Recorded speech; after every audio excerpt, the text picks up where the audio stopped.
Yo, what is going on, guys? It's your boy AA on 220. I'm bringing you guys my TTM Surge first round of brackets game.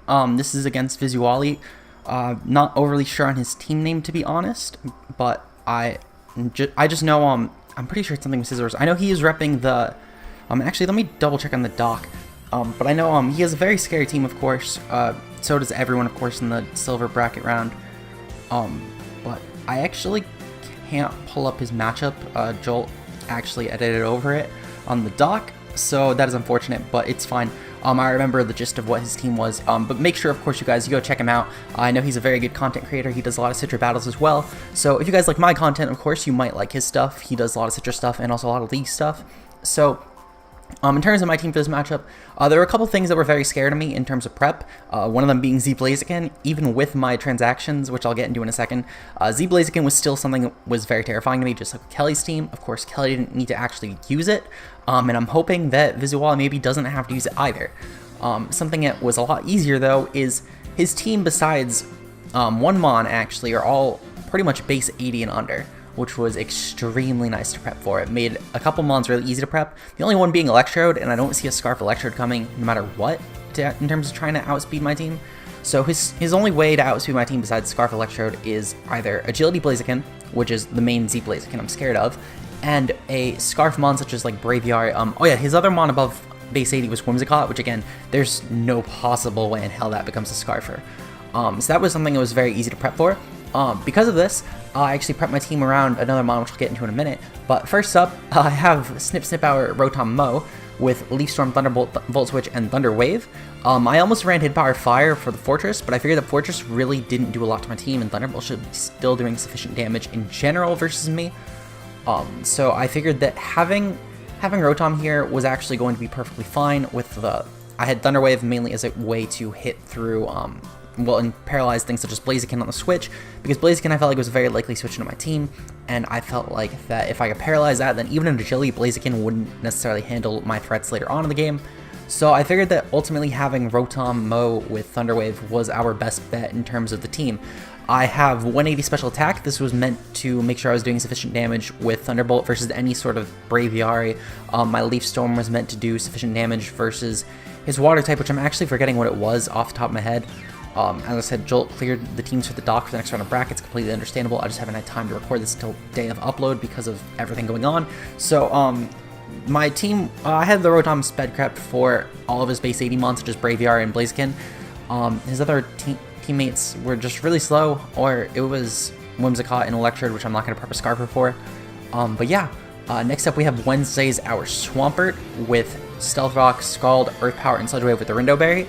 This is meant to make sure that a non-invested Whimsicott without Life Orb or anything, actually it was just supposed to be a max special attack, but like a leftovers Whimsicott, should be 3-8 KOing me with Giga Drain, which is pretty impressive to be honest, in terms of taking a grass type move. I have the Rindo Berry just in case if I need it, because of course Swampert gets worn down, since it's going to be a very vital check to a lot of things such as Electrode, Blaziken, Braviary. I figured that having the Rindo Berry would be very nice in case this thing does need to take chip. Rocks are going to be very nice versus his team, depending on what he brings. Sludge Wave is there as a Whimsicott deterrent. Scald and Earth Power really hit everything else, such as Blaziken, Electrode, Braviary, Fortress, etc. My Fizz Def, my Spidef is mainly just for any sort of Grass type moves. Also HP Grass Blaziken.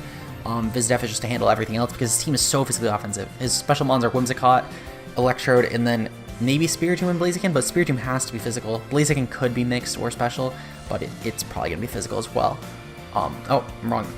Next up we have King Arthur, our Cobalion. This is one of our pickups. We actually ended up dropping a Alolan Dugtrio, and not Alolan Dugtrio, we dropped Rotom-Mow, and let me actually pull up my team, because I could still pull up my transactions. But I know I dropped Rotom-Mow for Cobalion. Main reason being is Rotom-Mow is pretty useless. I already knew when I picked it up that I was 100% going to be dropping it going into my first pick, and it was going to be for Cobalion, as it is extremely vital to my team's success. In general, I feel like it's just a really solid mon for me. My other drop, if I can pull it up real quick, doc is loading on my phone, so sorry about that. But I do remember I also picked up Drampa as my other mon. Just trying to remember what I dropped it for, so bear with me one second. But I figured the Drampa was a really solid dragon type, and if I was going to drop Rotom-Mow, I really wanted the dragon to take its place. So yeah, this was a low Duck trio. I could have sworn I dropped a low Dougie, but I wasn't 100% sure. I figured though, since I was getting a new Steel type anyway, that a low Doug trio wasn't really needed, and I already had a ground type and Swampert to suffice for that role. So yeah, full team, of course: Swellow, Swampert, Rotom-Mow, Delphox, Shuckle, Togetic, Cobalion, Drampa. Cobalion is really the only one that comes to this matchup though. Cobalion with Close Combat, Iron Head, Swords Dance, Rock Polish with the Steelium Z. This thing is designed to pretty much clean house on the rest of his team late game if something like my Delphox or Swellow go down, as those are probably my main threats this game to Vizually's team. But Cobalion, still, if I can get some chip on his team, this does so much damage overall. Steelium Z pretty much OHKOs everything on his team. So, well, at the very least, a +2. Between that and Close Combat, I can run house on his team. I just want some chip on something like the Spiritomb, because if that's Fizz Def, that could be a little scary. Otherwise, though, his team, Klefki also takes a lot from this as well. That's another Mon that could potentially come this game. But he really doesn't have a lot of things besides maybe like a Fizz Def Fortress, which really doesn't touch this anyway. But nothing that really takes a hit that well in general. So, of course, this Cobalion is going to be very nice if I can get it set up. Blaziken is still really scary, but that's why I have Thunder Wave, so then if I can get Thunder Wave the Blaziken and I can find out whatever Scarfer is and Thunder Wave that too, then this thing doesn't really even need a Rock Polish up. It's more so just if I can get it up versus something like maybe the Whimsicott or the Fortress, then of course that's really easy to clean house on the rest of his team. Next up, I have Bird, our Swellow. This week it's going to be our, it's really just meant to just chip through his team with Timid Nature. I have Boomburst, Heat Wave, Roost, and U-Turn. U-Turns mainly get momentum, as I noticed that with Vizually's team, if I can keep up momentum in my favor, then of course this thing is going to be very nice in putting in damage. Boomburst, he really doesn't have good switch-ins. Heat Wave is mainly for Klefki because that's his only good switch-in. Roost is just to keep myself healthy from Life Orb, and U-Turn just to keep up momentum. My speed is mainly to outspeed Whimsicott. I, of course, am not going to keep this thing for an Electrode. Electrode also does not switch in well on my Boomburst at all, so his one Mon that's going to outspeed is not a switch-in. So he's literally going to be looking for a Scarfer to outspeed this thing. And Electrode, of course, I do have great switches. I have Swampert for that, for example. Rotom-Mow also switches in fairly well, and Leaf Storm will do a decent amount to that. So yeah, that's really it. Next up, we have Togetic this week, with, of course, the Violite is the only way to run it. I have Super Luck because Serene Grace is useless on this thing, but the nickname is still Disgrace because it's a Serene Disgrace. I have Heal Bell, Dazzling Gleam, Roost, and Toxic. With the Bold Nature, it just max Fizz Def. His team is so specially offensive, and his special mons, I'm still going to be roosting up very easily on even crits from Whimsicott, even if it's Specs. Electrode, I'm not staying in on, but I can take a hit even from a non-Life Orb Electrode anyway from a Thunder. Even if it's Modest Nature, I could still take a hit from it and get off a Toxic if I need to, so that's always very nice. Blaziken is still going to be 3-KOing me with Overheat anyway, and anything else is going to be 3-KOing again regardless, but Overheat is the only thing that gets even one roll over 50, and the drops, of course, put it into range where it's a 3-KO regardless. So all his special mons potentially, and of course Spiritomb doesn't touch me, so all his potential special mons don't really do anything to me. He needs to be like a modest Calm Mind Klefki or something to actually break this thing well on the special end. Or again, Electrode could still do damage to me. I do live at least one hit from it though, so I figured the Fizz Def was going to be nice for potential things like Bandit Braviary, or even a Bulk at Braviary could be really scary. If he goes SD on Blaziken instead of Agility, that could also be something else that this helps with a lot. So yeah, that's really it in terms of Togetic. It was really just a throw-on Mon, because I really didn't need Drampa this game. And Togetic, he really didn't have good ways to break it besides like offensive Klefki. Finally though, we have Harry Potter, our Delphox with Fire Blast, Grass Knot, Psychic, and Calm Mind. The investment on this is actually really cool this week. I actually really enjoyed building Spread a lot. I have 4 HP and 228 defense. This is allowing me to take even an Adamant Sucker Punch from a just because I'm not really sure how Vizually preps. I'm not sure if he runs like standard spreads or not. But standard quote unquote Spiritomb runs like Black Glasses, Adamant Nature, and I can still have a Sucker Punch from that, which is really cool. I don't think he's gonna run Life Orb or Band. Obviously not Banded Spiritomb. I figure that's an on-bring versus my team, and I figured that Life Orb would be really stupid because he does need Spiritomb to handle this very well, and of course other mons on my team. So I figured though that this will be put into solid range from any Sucker Punch from an offensive Spiritomb. If it's not offensive, then I can just take it out regardless, unless he's like Spidef. +1 Calm Mind, guaranteed 2 KOs versus any spread of Spiritomb, which is of course extremely nice. I have Psychic, which is very good for pretty much everything on his team that Fire Blast can't hit. Really, the only mon that takes both of those is, I forget, he had some sort of water ground type that I'm forgetting off the top of my head. I don't think he even brought it to the game, but I know I had Grass Knot for that, as Psychic was a 2 KO versus that. I think it might have been Seismitoad. I can't remember what it was, I'm being completely honest, but I know that the coverage fits his team perfectly between these 3 moves. Modest Nature with the 100 special attack means I'm going to be 2 killing every single one in his team at +1. My speed is to outspeed all his base 80 Mons if they're Scarfers, since of course Electrode and Whimsicott are not going to be Scarfed, and I outspeed them regardless at +1. So yeah, that's my team this week, and let's get right into the game. And as you can see here, my opponent has Whimsicott, Klefki, Electrode, Braviary, Spiritomb, and Blaziken. As I said, I know he had some sort of water type, but I didn't remember him bringing it, which of course means Delphox has even more reason to just go all out versus Vizually. His only way that could even take a hit from this thing would be like a bulky Spiritomb, which of course I do at least expect Spiritomb to have some bulk. Now if it's physical or special, that's another story. But Delphox should be going ham on his team. I just got to keep momentum up until I can get to +1 and then just start sweeping. So that's pretty much my play for this game, of course. And let's get right into the match. So versus my opponent, of course, I'm anticipating either a Klefki or a Whimsicott lead. Klefki, of course, could be really solid for spikes, and Whimsicott could be nice to keep momentum and also potentially taunt my team. So I decided I'm going to lead off with Rotom. I figured that it has such a good lead-up matchup versus anything else I might want to lead in case he tries to throw me off. I have the Akaberry, of course, in case he leads with Blaziken and just tries to set up versus me. And he could also put on Bass for initiative with Blaziken, so that's another reason that might be a potential lead. But he does just lead off with Whimsicott and gets off a fair amount of damage with Moonblast, which actually shows me that this is a really offensive Whimsicott. He might be like Modest Nature with Pixie Plate. My guess is he was probably Specs from that damage, potentially. So I'm going right into Togetic here, because I know I could chew through any hit with this thing. I didn't want to go right into Delphox yet, because while I could just go straight for the 6-0 now, it is very detrimental if Klefki comes in and just Thunder Waves me before I can pop my berry. So I wanted to wait until I can kill the Spiritomb before I actually go for it. So I just go into Togetic and click Dazzling Gleam. He doesn't have the best switch-ins, of course, besides Klefki, which switches in on Toxic anyway. And I figured that also if he goes for Taunt on Whimsicott instead of just switching out, then Dazzling Gleam would be the play. Now here, I anticipated him to maybe just go for some sort of move to hit Swampert, and he actually goes for the Sub, which is very clever here. I was trying to go for the Toxic instead and just get this thing worn down and then go into Pert, but he actually is Sub-Toxic this week, and that is actually something that really scared me, because I figured this was an Electrode that was built to not only chew through hits from my team, but it was also made to just Toxic any potential counters.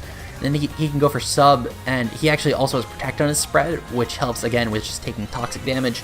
So this is of course extremely scary for my team actually, in terms of just wearing down my counters to Electrode. So very solid play of course on my opponent's part. So I actually decide here that I am going to switch out, because I don't want him just going for Thunder here, because even with a potential leftovers, which he of course is, that could be very scary for me. He of course does go for the Protect here, which is how I learned that he had it. So he was just trying to get as much chip on Togetic as possible in case of my spread, and then to kill me off. He goes for another Protect here, trying to just get up Leftovers recovery and scout what I'm going to go for, which is of course very fine. I go for Thunderbolt, predicting he's going to switch, and of course he doesn't switch, which is very unfortunate. However, it's not the biggest deal in the world. He's able to pretty easily go into Whimsicott here, which is actually very nice. I am allowed, because of this, to actually just sack my Rotom here. I figured I really don't need Rotom at this point in the game. I went for a Leaf Storm here because I figured it would be my best way to hit pretty much anything. If Braviary came in, I could just Thunderbolt it next turn or even Volt Switch for momentum. With Whimsicott in though, I am actually pretty free to just sack and just go for see what he's going to go for and then play accordingly. He of course decides to, what I'm guessing is, lock himself into Moonblast again, which is pretty nice for me. I'm able to go into my Delphox here, and this is where I decide I'm just going to start setting up, because no matter what at this point, I have worn down the Electrode into range where I can just kill it off. That was his only other Mon that I felt like would be a little bit scary, because Electrode could have been a wild card. If it was Scarf, that could have been a way to pick me off at low HP anyway. But knowing it's leftovers and then has no way to hit me, I'm going to go for a Calm Mind, because at +1, I'm going to go ham on my opponent's team. So of course I'm at +1 now. This should be a guaranteed 2-hit kill with Fire Blast, of course, and I am going to just click Fire Blast. I was shocked he didn't click Sucker Punch here, but it definitely makes sense because he actually clicked Pursuit here, predicting I would switch, which is a very solid play on my opponent's part actually, because if it wasn't for my extreme physical defense this week, I would have actually been switching, and that could have been very scary losing my Delphox, especially if I wasn't so physically defensive. That would have definitely killed me. His Sucker Punch though does put me into range with my Salac Berry, so it was definitely a best case scenario for me because I'm going to have a decent amount of HP. I'm going to go for the Fire Blast here, kill this thing off, and not only that, but because I have the Magician this week, I'm going to be stealing my opponent's leftovers, which is going to help me take hits even if I do happen to miss a Fire Blast down the line. So, of course, I do have my Delphox in range of potentially winning the game. His only way he can possibly win now is going into Klefki and landing a Thunder Wave versus me, of course. So he does go into Klefki and he misses the Thunder Wave. So my Delphox here at +1 is just going to nuke through this Klefki no matter what item it had, no matter what investment it had, it's definitely going to kill. So his team now is pretty much just dead Delphox. Blaziken is going to die to a Psychic. His Braviary is going to die to a Fire Blast. His Electrode is in Psychic range, and Whimsicott should again die to a Fire Blast. So this is pretty easy for me to just clean up now. I go for the Fire Blast and the Braviary. His only hope was if I missed. I did not miss. He could have potentially used Psychic if he used Spadef, but Fire Blast, it was a guaranteed kill no matter what. So of course, now that Braviary is out of the way, I'm even more HP now. He's going to go into Spidey, his Electrode, which is of course going to be dying to a Fire Blast at this point, or even a Psychic. So I'm going to click Psychic here. I don't want to risk a miss, and I figure the Psychic would be very good for me in terms of just killing this thing off 100%, because Electrode could have potentially gotten off Toxic, then Protect, and then warm me down into range where Delphox can no longer sweep. So I figured if I can avoid the miss, I'm going to, and of course that's why I click Psychic. He's going to go into Blaziken now. Depending on his spread, he might potentially be able to just pick me off if he's like Sash Agility or something, because that would definitely outspeed me. He was not Sash. He actually told me after the game he was Z-Move, so of course that was a spread I initially really feared, because Z-Move Blaziken could have done so much to my team, especially with his spread. He had Dual Stab and Knockoff, which would have hit my team so well this week, especially if you had some chip on the Swampert. That would have been terrifying for me. He was actually fighting in Miss East. That could have actually, again, done a lot of damage to me.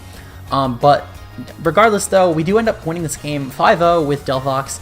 It was really unfortunate my opponent missed the Thunder Wave. That would have made a huge difference in the game. And from where we were in the game, he might have even been able to still win the game. Very likely. I did still have Swellow and Cobalion, who still put in a ton of work versus what was remaining on his team. So I'm not sure how guaranteed the win was, but it definitely was a possibility by far. But of course, Delphox did carry the team on its back. We are now advancing on to the next round of brackets in the top 8 round of the Silver Division, so make sure to check that out next week. I'm not sure who we're actually playing. I know it's the winner of 6-8. I'll actually check it real quick.